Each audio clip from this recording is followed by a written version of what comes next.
Seratusan warga Gampong Durung, Kecamatan Masjid Raya Aceh Besar kembali menjalani vaksinasi dosis kedua yang digelar di Masjid Gampong atau desa setempat kemarin. Bukti vaksin yang telah diwajibkan bagi penerima BLT dan Bansos di Aceh Besar membuat vaksinasi di kecamatan ini berlangsung ramai.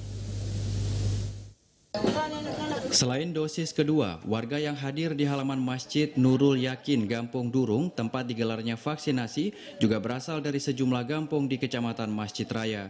Beberapa pendaftar vaksinasi juga berasal dari mahasiswa Balai Pendidikan dan Pelatihan Ilmu Pelayaran Malahayati yang berada di desa setempat.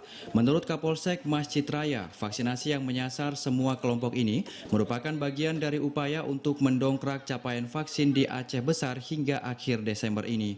Masih rendahnya partisipasi aparatur gampong dalam mengajak warga untuk menjalani vaksinasi dinilai masih menjadi tantangan yang harus dihadapi petugas dalam upaya mewujudkan kekebalan kelompok di kecamatan ini. Ibtu Robi Afrizal, Kapolsek Krung Raya mengatakan sejumlah upaya terus dilakukan kepolisian bersama unsur muspika kecamatan agar warga sadar tentang pentingnya vaksinasi. Selain melakukan sosialisasi, upaya mengejar cakupan vaksin juga dilakukan dengan gencar dengan menggelar vaksin sawo gampong. Tingkat antusias warga di dalam vaksin mereka sendiri di kampung, kami masih banyak mendapati kendala dan hambatan, yaitu para kecil sendiri, kadang-kadang perangkat aparatur kampung ada yang belum divaksin.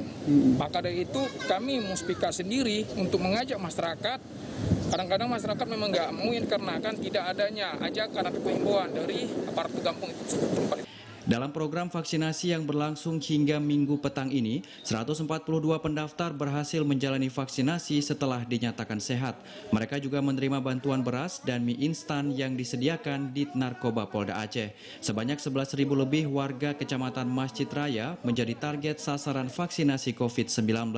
Dari jumlah itu, sebanyak 2.000 lebih telah menjalani vaksinasi atau sekitar 10% dari target sasaran. Dari Aceh Besar, Arman Konadi, TVRI melaporkan.